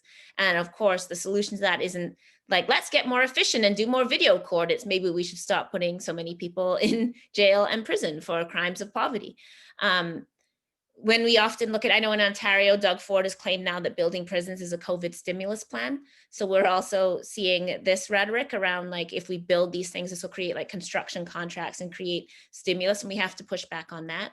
And we're also seeing the idea that building prisons is now a mental health program. So you have people saying, so in like Newfoundland, where they had a bunch of suicides in their jail because it's an awful jail with no services, but now they're pretending somehow that the quality of the building is the real issue. So if they build this new prison in this new jail for, you know, 300 billion, I don't know how much it costs to build these things, $300 million, you know, it's a lot of money. Then, you know, that don't you care about the mental health of people in prison? Like, if you care about their well-being, you'd want to build a jail. It's like, no, I care about people's mental health, and I think it can get treated outside of jail. I don't think jail treats it. You know, you can't. So we're also, I think we have to be very mindful of the kind of new rhetoric, in the same way as we're seeing people say that the reason why they have to terrorize lobster fishers is sustainability, right? So this is an environmental issue. We also see the ways that the state is using this logic. So building new jails will give people a better quality of life. And if you care about prisoners, you'll want that. But as I've said repeatedly, when they build new jails, they find people to fill them. So when they add more beds, when they're like, oh, we're going to build a new women's jail so the women don't have to travel, that means more women are going to be in jail, you know? Certainly when people want to talk about building trans ranges and stuff, that means that, you know, there's going to be more people in those jails and prisons. So we really have to resist the idea that this is like stimulus funding and that building jails and prisons is an economic benefit. It isn't. It costs all kinds of money that obviously could be spent elsewhere. But yeah, those are just some of the raw numbers. Thank you so much. There's so many questions, so many great questions. I feel like our panelists really did answer a few of them in their answers. I'm going to like leave you with one question, and then each of you speak to kind of wrap it up, and how you want to see. So I think one of the questions come out, how can like people like small businesses or people want to support these efforts of defunding, or groups like today? Like, what are some of the things they can do? So you can answer that how you want. And I'll Michael, if you want to go ahead and your thoughts on your last thoughts on this panel. I wouldn't want to begin with small businesses. I'd want to begin probably with forums for people who are experiencing the oppressive police actions, because that would inform how other entities respond. One of the things I was thinking of as Elle was talking there a little while ago is about how, when we talk about defunding the police, we're also talking about defunding lawyers as well. Because lawyers make a lot of money. Like the police is like the front loaders into the justice system, and lawyers just sit back there. I remember Al was talking about how, you know, people come in and they plead out and stuff. They got some lawyers that they call dump trucks, and they'll take all of these cases and stuff, and all of these cases, and then you end up with pleading out to a conviction and getting convictions and stuff, and they make money off of all these things. So the police is connected to money making in a variety of ways. So defunding the police speaks to defunding the whole institution of how justice is experienced and processed. In beginning, there need to be forums that allow people to identify with, to connect their experiences with the idea, with the concept of defund police. And that is where I would begin. And that could include business owners, include parents, include people who were victims of convictions and so, and to have those forums. Because I think Allegheny and the ministry that mentioned around the transformative justice.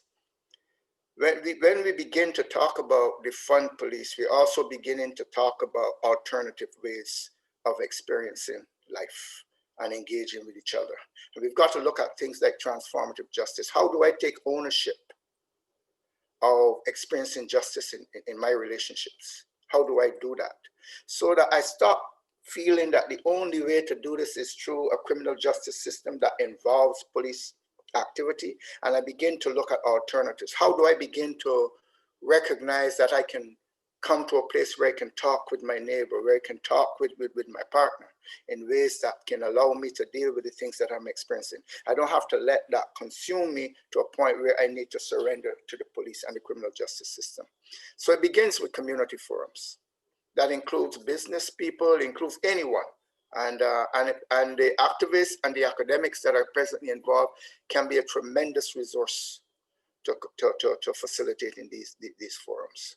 So I would say community forums are the beginning, because only the people who, like Bob Marley would say, who feels it knows it.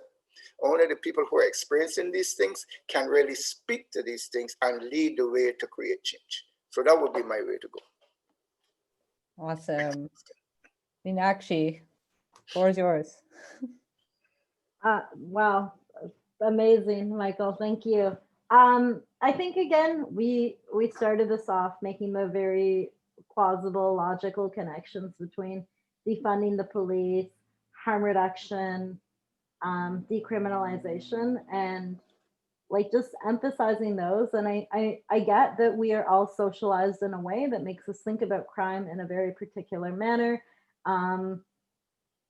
Again, what actually happens when we make laws and legislate and do law enforcement based on these really stigmatizing, racist, biased systems is that the people you think are going to jail are nowhere near jail. The people who are killing people because they are forcing them to live in poverty, or they're evicting them, or they're taking their children away, those folks will never see jail. They will never be held accountable for the things that they do. But by buying into this mainstream framework around policing, you are aiding the animation of like white supremacist, classist notions that actually fill prisons with Black and brown bodies. I will speak to businesses because I think often it is business associations that bring in policing. So you often get an idea of like, oh, you know, we need people to police the homeless people outside the businesses. You know, it's businesses that are building anti-homeless architecture often, and, you know, putting whether that's putting up flower pots so people can't lie down, or benches with arms. And so I do think that often businesses play a role, particularly in gentrified areas, of really bringing down policing in this idea of cleaning up or keeping it safe. So I think if you are part of business associations, one things that people can do is push for divesting from policing. Like, do you need to call the police because someone's asking for change outside of business? Like, we talked about washrooms, right? Like, why are people locking their bathrooms? Why can't you just let people come and use your bathrooms? Or why, or push to provide public washrooms or like shower services and stuff? And maybe businesses could be putting some of their money towards that. So there's lots of ways that business can play that social role that can actually help people get services on the streets. Because a lot of the criminalizing of people living on the streets is you don't have a bathroom, so you pee on the street, and then you're getting arrested for peeing on the street, but there's nowhere to pee, right? A lot of people's fears around people who are homeless are just like, someone's asking for change. Like, all they're doing is asking people, but people feel harassed, you know? So I think businesses do play a huge role in yeah, like calling down police power. So I think people need to recognize that. And think about what to do differently. And maybe that might look like funding other things. So instead of funding the police to take care of the homeless problem, why don't you think about putting money into a soup kitchen, or like feeding people, or like getting workers, or having, you know, there's many things you could be putting your money into, or like talking to the people that you think are so scary and asking them like what they need and what they want and what would help, and maybe businesses helping to create some of those things together, right? So I think that, yeah, this kind of oppositional idea, I think we all need to lose this idea of, that doesn't mean that our safety is never threatened, right? Like, it doesn't mean that we're never in a situation where, you know, harm can't happen to us. But I think we've created a kind of ideology where we picture the world as this like rough, violent, savage place that's always outside us. So I'm going to preemptively act on this homeless person because, like, who knows, maybe they might attack someone, when in fact we know that it's people without housing that suffer the most violence and the most victimized by violence. People with mental illness are the most victimized by violence. And we've created a narrative where we flip that and suggest that they're the threatening people and need to be policed. So we can all undo that. We need to undo that stigma that we have, our ideas of comfortability and safety and where they come from and what that means, and who we allow to be outside that, and who we consider acceptable collateral damage. I think we all have that work to do. We all have internalized ableism. We all have internalized ideas around mental health. We all have internalized ideas about who's clean and who's dirty and who's this and who's that, you know, like, that are fed to us again from a very, very young age, and we don't even recognize them. We think they're common sense often, you know? So I think we can push together. And if that's as a business person, if that's as an educator, if that's as a healthcare provider, if that's as a bus driver, whatever it is you can do, there's all kinds of ways that we criminalize each other every day, kicking people off the bus because XYZ, because there's someone's taking a nap at the back of the bus and, oh, you know, I'm going to kick this person off the bus. There's so many times that situations get escalated because of these kind of interactions. And I think that we can all do well to be in a position where we're not doing that, and we're trying to get training. If we're in a position where we talk to the public, like, go and get training on dealing with these issues. Like, go find somebody, go speak to people who deal with people that are living on the streets and who work with that are run by people who are street involved, and say, like, what can we do to help? I think that would be more important and a better use of our resources than, you know, creating private security forces, or, you know, investing in anti-homeless architecture, or whatever it is people are doing. So I think, in other words, we need to rethink safety, and we need to stop thinking about safety as policing and start thinking about safety as well-being and what actually keeps us safe. Thank you so much, Elle. We didn't even get to the policing on buses. I would say, like, just free transit. Like, there's so much money on police. Like, honestly, it's ridiculous. Like, I think everyone being behind that, I could be wrong, but I mean, I'd be down with like free transit. So I wanted to thank everybody. First of all, we tried to get through all the questions. You all like asked like such like great questions. It just went so quickly. I don't know for you. I'm just going to be saying, if you're in Montreal, there's a Defund the Police rally this Saturday. It's with we're supporting justice for police killings. So it's going to be on Saturday at 1 p.m. at Parc Laurier. So come on down if you're there.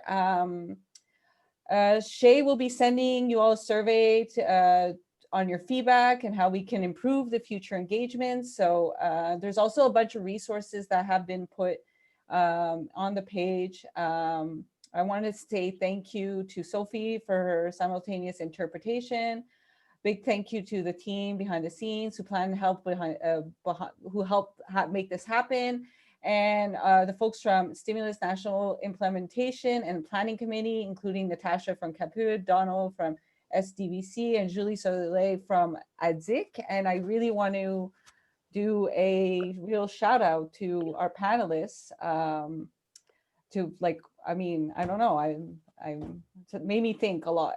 So it's like, so I don't know if Shay, anybody else wants to add anything? We're just kind of going on time. There's like, we're a few minutes. I want to just add something like the passion and the commitment and the insight, the wisdom that was shared here today. It made me think of back in the 60s, my era of real community involvement and so on activism was back in the 60s, early 70s.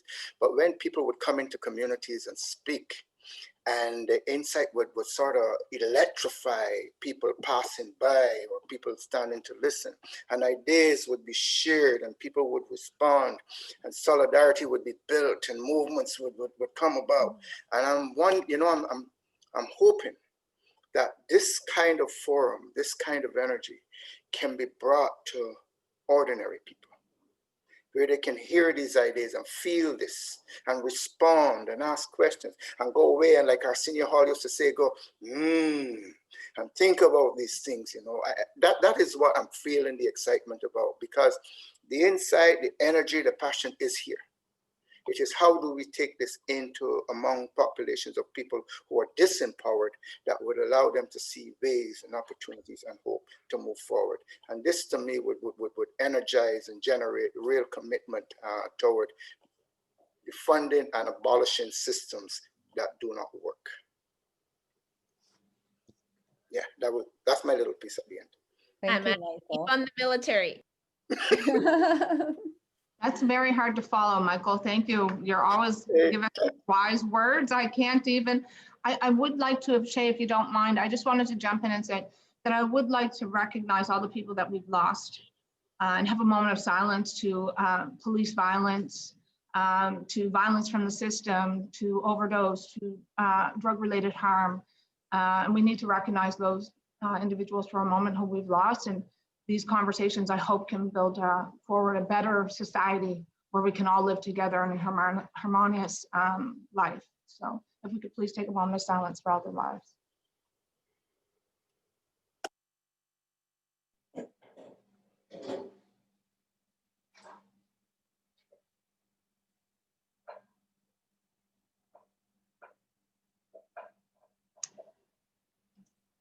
Thank you. Thanks, Natasha. I want to thank Jessica. She has been wrangling all these cool cats for the last 2 hours. All the questions, she had paper questions, she had Zoom questions, she had people private messaging her questions. She did really spectacular. And so I wanted to say thank you. Thank you so much I'm really honored to. Oh no, thanks for doing this. Really awesome. Sorry, Kira. I want to mention that there are a couple events coming up. So the next stimulus webinar the date hasn't been set, but my understanding it will be a conversation about harm reduction. So the webinars tend to be a bit more basic, but not just the simple what is harm reduction, but here are some examples of how the philosophy of harm reduction are rolled out across Canada and internationally. The next Stimulus Connect is about the, I think the first legal overdose prevention site at a conference, which was at Stimulus 2018. So that there's a journal article related to that. And so that next Stimulus Connect, if you can save the date, is November 18th. And so we're getting the gang back together, basically. So we're going to have a talk about that. We'll probably also talk about the unsanctioned OPS that happened on site, or not on site, attached to the event as well. And is there anything else? There's lots of love in the chat. So thank you to everybody. We're going to keep the panelists on. Go ahead and unmute yourself, Kira. We're going to keep the panelists on and bring in some of the planners, and we'll just do a bit of a debrief. Go ahead, Kira.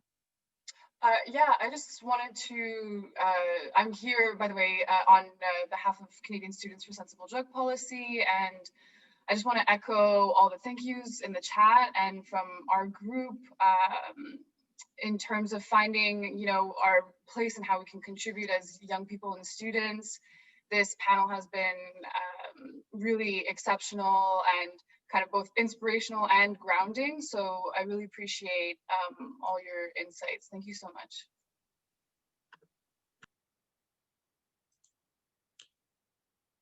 I'm just going to bring in, I think Julie Soleil is here from AIDQ. Donald McPherson is here. As those folks start to, there's Julie Soleil. I was like, oh, it stopped. Oh, she's bringing me in. It's creepy, isn't it? Yeah. Thanks for all the background work. Tons of time and energy went into this. I know I learned a lot, and I hope you can stay connected. We have not yet done a Stimulus Connect that ended at 2 hours and was done. We were the next question is, it's like, no, we need to talk about this more. We need to talk about a lot of different pieces. And so I want to thank everybody. And if it's okay, I'm going to turn off the recording. We can still stay in chat. Thanks, everyone.